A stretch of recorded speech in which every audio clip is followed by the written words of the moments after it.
মাননীয় প্রধানমন্ত্রী এই ব্যাপারে অত্যন্ত সজাগ আছেন। উনি তীক্ষ্ণ দৃষ্টি রাখতেছেন রোগীদের উপরে, যাতে বেস্ট ট্রিটমেন্ট হয়, এবং আল্লাহর রহমতে মাননীয় প্রধানমন্ত্রীর পক্ষে আমরা যথাযথ পদক্ষেপ নেব বেস্ট ট্রিটমেন্ট রোগীদেরকে দেওয়ার জন্য। কিভাবে আগুনটা লেগেছে এই তথ্য আমাদের কাছে এখন কিছুই নেই। রোগীদের কাছে আমরা যারা সুস্থ আছে জেনেছি একটা বিকট শব্দ হয়েছে, এটুক পর্যন্ত ওনারা বলতে পারবেন। কী কারণে হয়েছে এটা এখনও আমাদের জানা নেই। যেটা মাননীয় প্রতিমন্ত্রী বলেছেন এটা আগামীকাল তদন্তের পরে আপনাদেরকে এটা জানানো যাবে।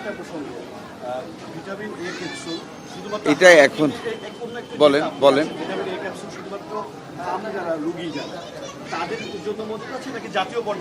না, ভিটামিন যারা এফেক্টেড তাদেরকে কিন্তু ভিটামিন এটা দেওয়া হয় না, যারা নন এফেক্টেড তাদেরকে দেওয়া হয়।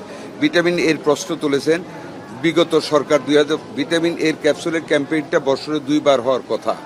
2024 সনে একবার হয়েছে, ওখানে একটা ঘাটতি পড়েছে। 2025-এ ফার্স্ট রাউন্ড সেকেন্ড রাউন্ড একটাও হয় নাই, এবং কোনো ওষুধ রেখে যায় নাই। আমরা স্বল্প মাত্রা ওষুধ বিভিন্ন সোর্স থেকে নিয়ে আমরা চালিয়ে যাচ্ছি, বাট এটার একটা শর্টেজ আছে। বাট জুনের মধ্যে আল্লাহর রহমতে সারা বাংলাদেশে ক্যাম্পেইন করার মতন ভিটামিন এ ক্যাপসুল আমাদের হাতে ইউনিসেফের কাছ থেকে পৌঁছবে। কালকেই তারা আমাদেরকে টেলিক্স দিয়ে কনফার্ম করেছে। আমরা রিকোয়েস্ট করেছি আরও 15 দিন আগে আনতে। ওইটা Rana flower, the country representative of Bangladesh from UNICEF, she has confirm যে ওর আগে মিজেলসের ভ্যাকসিনের মতন এটা এগিয়ে নিয়ে আসবে ইনশাল্লাহ। থ্যাংক ইউ আপনাদের।